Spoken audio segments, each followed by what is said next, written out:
ఇక సీనియర్లకు no respect. KTR పట్టించుకోవడం లేదని లీడర్ల అసహనం. అసెంబ్లీ ఫలితాలపై రివ్యూ చేయని పార్టీ వర్కింగ్ ప్రెసిడెంట్. సెగ్మెంట్ల వారీగా మీటింగులు పెట్టకపోవడానికి తప్పుపడుతున్న నేతలు. కేవలం లోక్సభ సన్నాహక సమావేశాలకే పరిమితం. పిలువనిది ఎందుకు వెళ్లాలంటున్న సీనియర్లు. కేసీఆర్కు చెప్పుకునేందుకు ప్రాధాన్యత. తెలంగాణ భవన్కే కేటీఆర్ పరిమితం.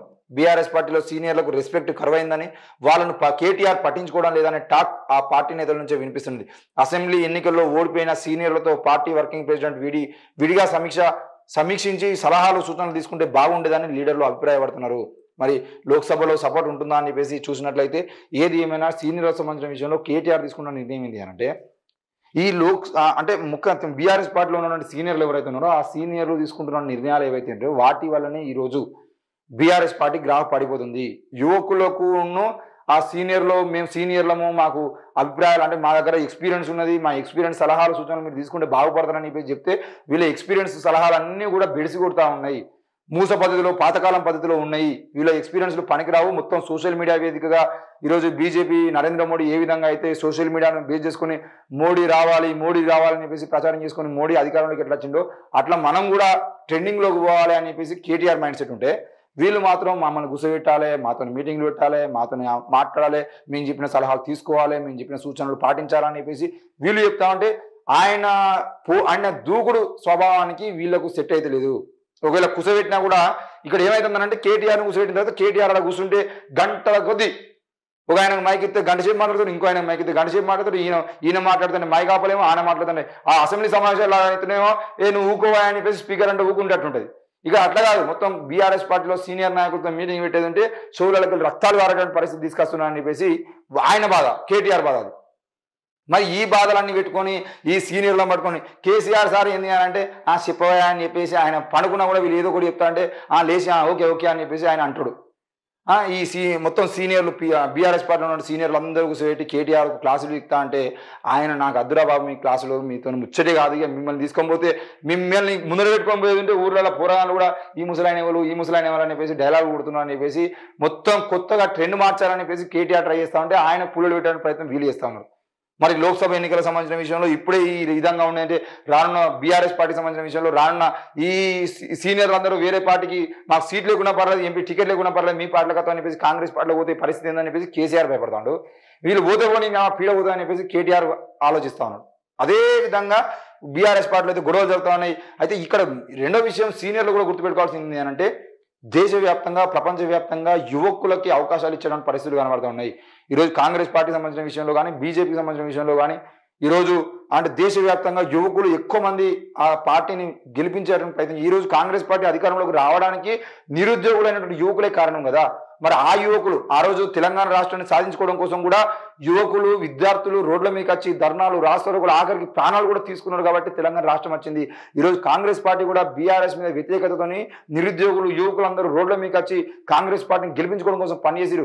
ఒక్కొక్కరు హైదరాబాద్ను వదిలేసి సాఫ్ట్వేర్ ఎంప్లాయీస్ కూడా పోయి ప్రచారాలు చేసిర్రు. ఆ ప్రచారాలు చేసినందువలన ఈరోజు వాళ్ళు బయటపడ్డారు కాబట్టి ఆ యువకులకి అవకాశాలు ఇచ్చిన పరిస్థితి.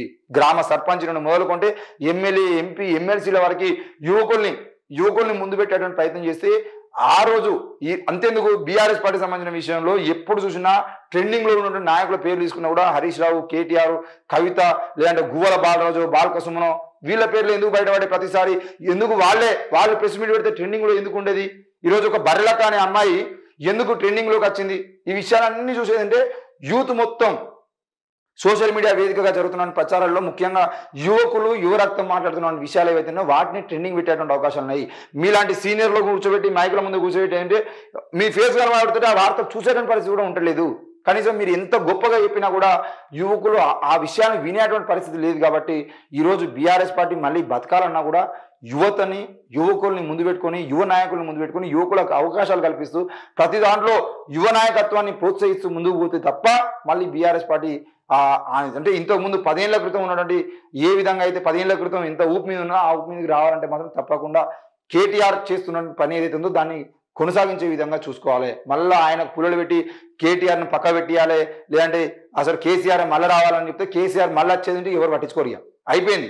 అది పాత చింతకాయ పచ్చడిలాగా అయిపోయింది. కాబట్టి దయచేసి సీనియర్లు అందరూ కూడా కేవలం బీఆర్ఎస్ పార్టీలో కాదు, కాంగ్రెస్ పార్టీ అయినా, బీజేపీ పార్టీ అయినా, బీఆర్ఎస్ అయినా, ఆఖరికి కమ్యూనిస్ట్ పార్టీలు అయినా ఎవరైనా గుర్తుపెట్టుకోవాల్సిన విషయం ఏంటంటే సీనియర్లు అనే మా విషయం ఏదైతుందో ఆ సీనియర్లు కేవలం మీరు సీనియర్లు అందరూ కూర్చొని మీటింగ్ పెట్టుకొని ఏం చేద్దాం అనేది నిధులు ఎట్లా చేసుకుందాం, పార్టీని గెలిపించుకోవడం కోసం ఏం చేద్దాము, వేరే వేరే పథకాలకు సంబంధించిన విషయంలో, రూపకల్పన సంబంధించిన విషయంలో మీరు ప్లాన్లు వేయాలి తప్ప మేమే ముందుండి మేమే మైకులు పట్టుకొని మాట్లాడుతానే గ్రామాల్లోకి బహిరంగ సభల్లోకి మీకు మైకులు ఇచ్చేది మీరు మాట్లాడుతామంటే పండుకుంటారు జనాలు. కాబట్టి ఈ విషయాన్ని ఈరోజు ఒక తీర్మానం మళ్ళా నాయకులు కానీ వీళ్ళందరూ అంటే వేదికల మీద ఈరోజు పాలకుర్తి మీటింగ్ లో బహిరంగ సభ జరుగుతున్నప్పుడు, కాంగ్రెస్ పార్టీ బహిరంగ సభ జరుగుతున్నప్పుడు మల్లన్న మాట్లాడుతా ఉంటే వేలాది మంది ఎందుకు కేకలేసారు?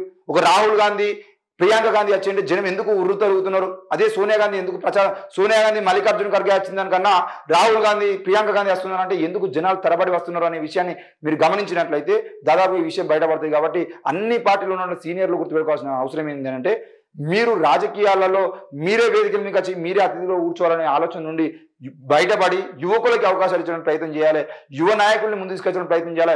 ఈరోజు ఉస్మానియా వేదికగా విద్యార్థి ఉద్యమాలు చేసినటువంటి ఎంతో మంది కాంగ్రెస్ పార్టీలో, బీఆర్ఎస్ పార్టీలో చేరిన వాళ్ళను ముందు పెట్టి మళ్ళీ ఉద్యమాలకు, మళ్ళీ ప్రభుత్వాలకు సంబంధించిన విషయంలో, ప్రభుత్వ పథకాలకు సంబంధించిన విషయంలో మాట్లాడించడానికి ప్రయత్నం చేయాలి. కాబట్టి అదే పని కేటీఆర్ చేస్తున్నాడు. కేటీఆర్ సంబంధించిన విషయంలో మీరు కూడా సైలెంట్ గా ఉండి ఆయన పని చేసుకొని ఇచ్చే విధంగా వదిలేసేది ఉంటే ఆయన మళ్ళా పార్టీని బలోపేతం చేయడం కోసం ప్రయత్నం చేస్తాడు. కానీ మళ్ళీ మీరు ఇట్లా పుల్లలు పెట్టుకుంటా మాకు అసలు మమ్మల్ని పట్టించుకోవట్లేదు అని చెప్పేసి అసహనం వ్యక్తం చేస్తే, అసహనం వ్యక్తం చేస్తే ఏమవుతుంది?